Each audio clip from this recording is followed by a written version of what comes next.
with most of the information, but something's off. And that little off space, that little information gap, is what gets us to click.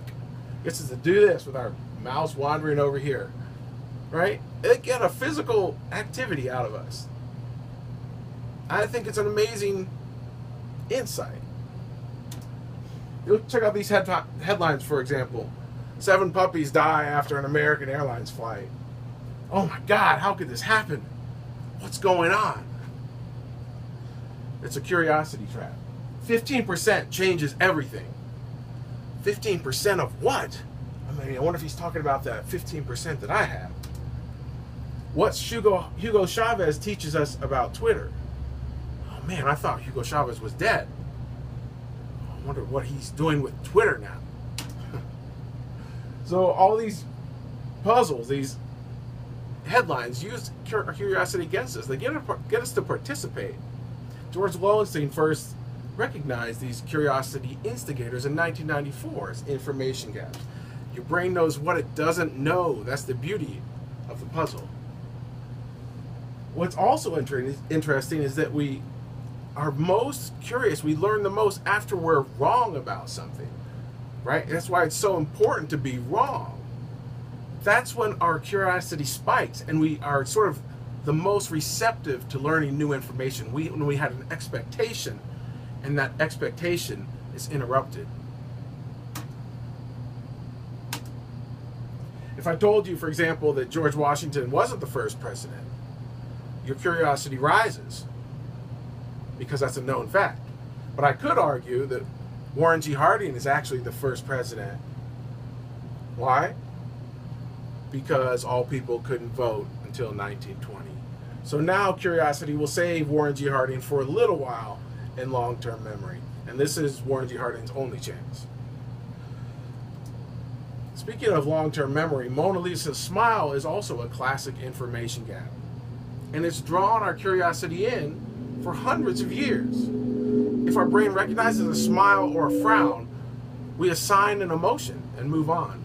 But because her emotion can't be determined, it's made us curious for hundreds of years. So how can we use this in education? Could somebody in the audience, anybody, everybody's got a phone here, right? Could somebody tell me what Beethoven has to do with the Berlin Wall? I'll just kill some time here. Sir, in the back? Yeah. That's right. They played Beethoven's Ninth Symphony at the fall of the Berlin Wall. Why? Because it was the most symbolic piece of music that represented the unity of the country. Now, sir, when I asked you that question, did you have a textbook under your seat? No? Exactly. For me, this was a revelation. What if I tore that page about Beethoven out of the book, theoretically, and you build the story of Beethoven? What I found is that my students were much more interested in participating in building stories of people than just receiving information in the old factory system that we still have in school. Our memory seems to like breadcrumbs too. It's one of the classic tricks of learning a list of things from the grocery store is to create a trip and put those things in people's yard that you need: milk, eggs, butter, right? So I realized that trip, that process of memorizing things, when you go get your own information, you, in a sense, have a stronger memory field of that process and the information inside of it. And it's going to take you less time to memorize it because you remember how you found it. I realized my new job was to create puzzles and to curate the conversation about people like Beethoven. It was much more engaging for everybody. If we all use our collective knowledge, we all bring it together next week. Let's talk about romantic music. And we all bring in something. As long as I know the period as a teacher, I can have that experience. I call the exponential danger. Sorry, this is in the wrong place, this slide. I don't know, it's supposed to be down to. What's the danger of not being curious? Of situations where we don't want to learn? Well, if I keep learning, I'm not just becoming more intelligent than you, I'm actually pulling away from you. Right?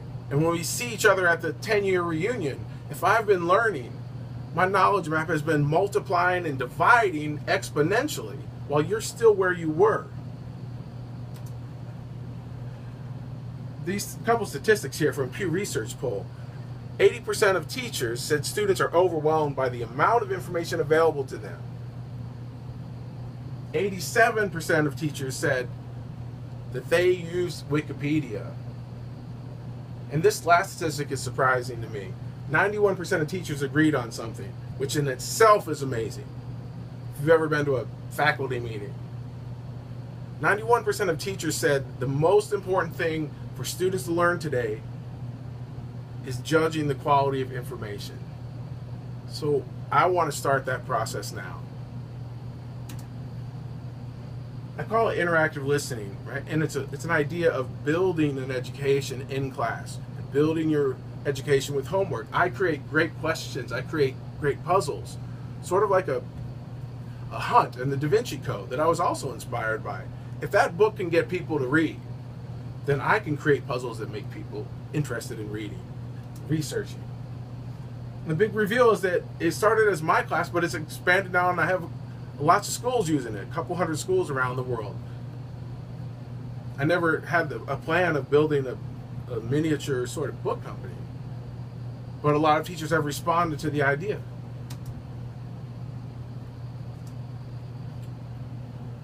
And I think the problem with the system today, in general, is that it's a system of duplication that we're still teaching. I had a student come up to me and say, "Mr. Carney, I'm thinking about dropping your class because I'm an A student." I said, "No, don't drop the class. You know, you're doing a great job. You're doing great. I'm not sure what grade you're going to get so far, but I don't think you should drop it." She says, "Well, you know, I'm used to getting A's, and I don't know how to get an A in your class." I said, "That might be good, you know. I'm glad you don't know how to get an A." And I think that's part of the problem. I think our system today, our textbook system and our class system, is the equivalent sometimes of a frozen dinner. You know, it's standardized and over-processed and cut into small pieces, and it's too easy to figure out.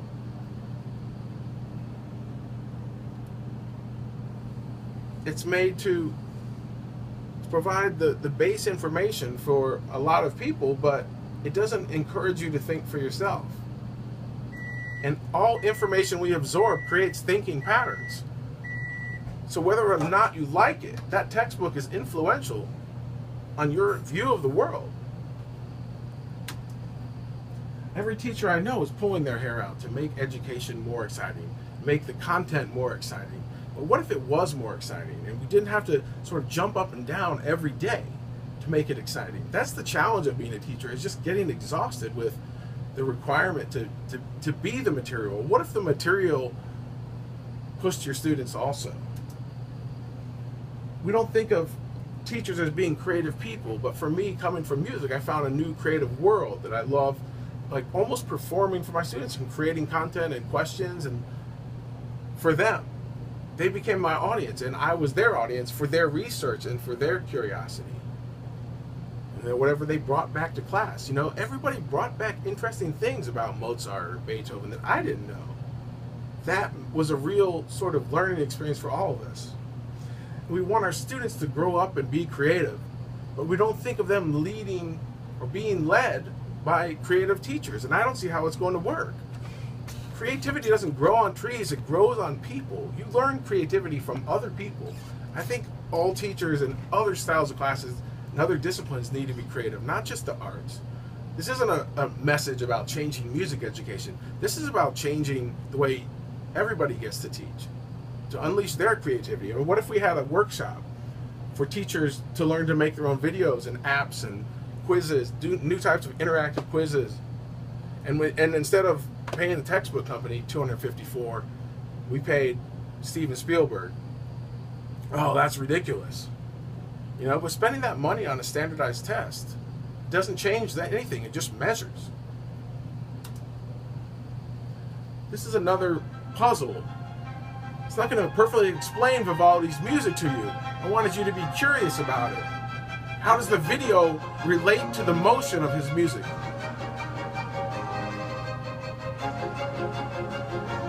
I will not turn around and face the video. Bad habit.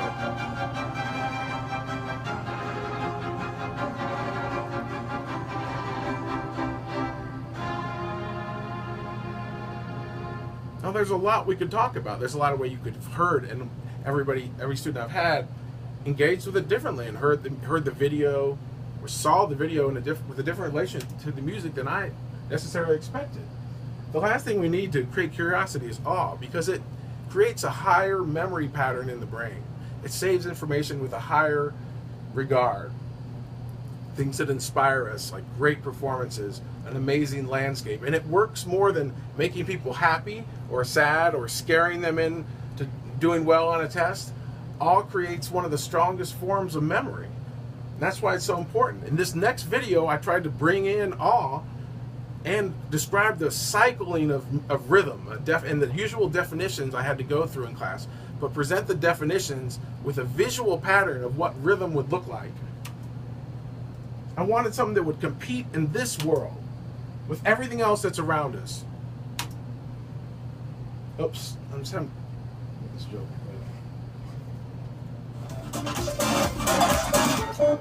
And it's rhythm, right? It's supposed to make you dance. Yeah, that's what I'm talking about.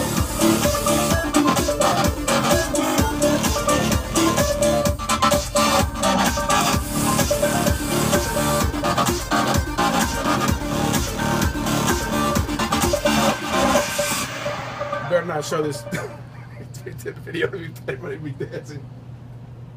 All right, you remember what school was like, and you remember great teachers. You remember teachers that were passionate, that inspired you. They had deep knowledge of their subject.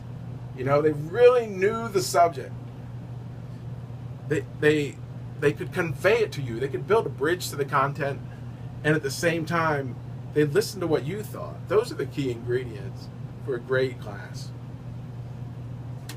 I'm going to shorten this one.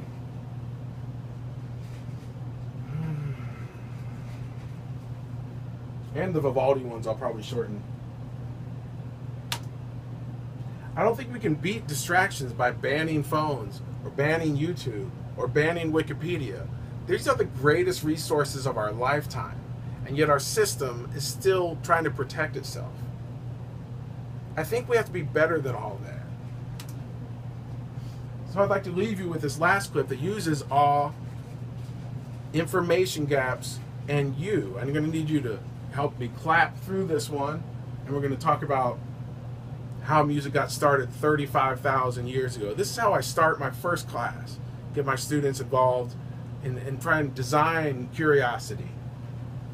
I hope it leaves you thinking about how you can, design curiosity at your job. How can I give people something to think about? Give them a puzzle. Give them something to solve. Man, I don't even know if I hit record. Might have or might not. Does music matter?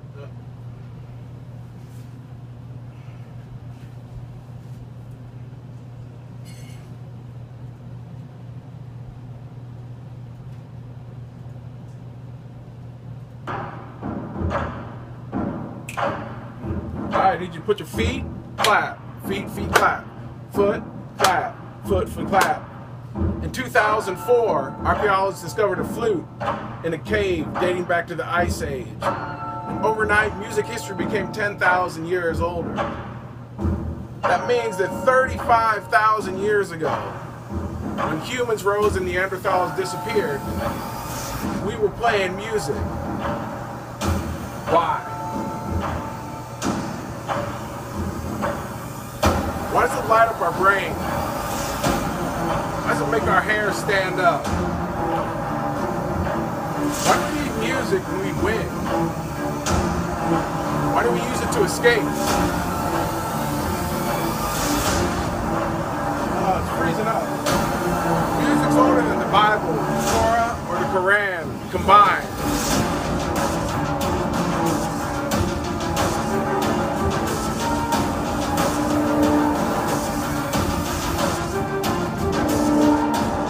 Survived in every generation, every culture, everywhere on the planet.